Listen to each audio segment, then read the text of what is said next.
Grain overlays can do more than just aesthetically transform your digital footage and make it look more analog and film-like. It can also help you reduce compression artifacts such as banding if you're uploading videos to platforms like YouTube. So by adding a tiny bit of grain to your footage, you're essentially adding more information and constant change to plain and less defined areas of the frame, such as gradients, blue skies, or really dark scenes. So if you're planning on shooting the next Batman movie, then grain might save the day. Today I'm releasing two 4K grain overlays, and these are 4K DCI aspect ratio overlays, and one of them is flavored with a little bit of Kodak 2383, which is a classic and really popular print film, as you will see. Well, maybe we'll talk more about that by the end of this video. But anyway, I want to show you just real quick how you add this to your footage in Premiere Pro. But before we jump into Premiere, I just want to say that this will work the same in any video editing software, as long as you could do these layer blend modes in that editing software as well. But yeah, let's jump in and take a look at the Crowdak grain overlays here.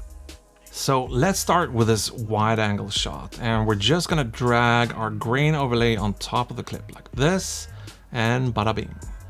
Now we can set our blend mode here to overlay, and from here we can start to adjust the opacity and the size of the grain overlay like this.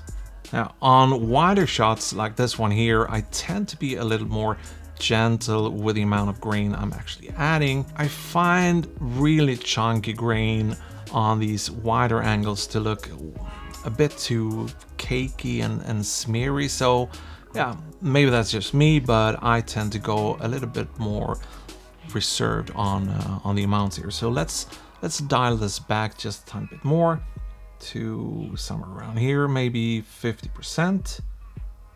And we're actually working in a 2K timeline here, so I think I'm gonna go up here and reduce the size of the grain overlay just a tiny bit so we can get it even finer for this wide angle shot here. So let's put it down just a tiny bit like this. Now it may be a bit difficult to see the finer nuances of the changes I make here on the screen recording, but I will show you the final result here in just a second. But before that, I wanted us to take a look at another type of shot, namely a close-up shot, because I do tend to add a bit more grain to close-ups compared to what I add on wider shots. So let's do one more and then we'll take a look at the final results, okay? So here I'm just gonna copy the previous grain overlay like this, and we're gonna scale it up a bit again, and maybe increase the opacity like so,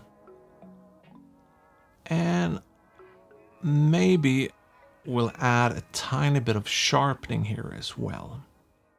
Now there's one more thing that we could do to kind of spice things up even more before we take a look at the final results, and that's adding a print film emulation LUT on top of everything that we just did here on our timeline. So let's go ahead. I'm gonna pick the Kodak 2383, obviously one of my favorites, like this, and here you go.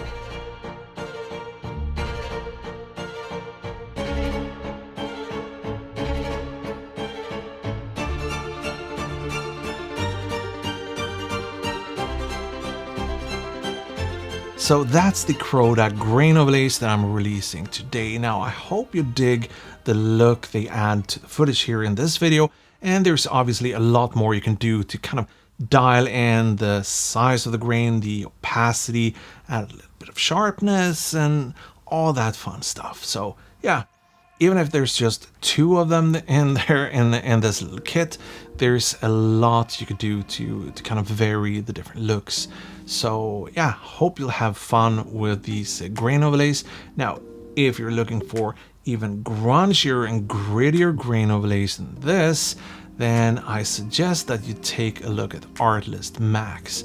They have a huge library of different grain overlays with sprocket perforations, dust and scratches, film leaders, dust, yeah, I said dust and scratches already, didn't I?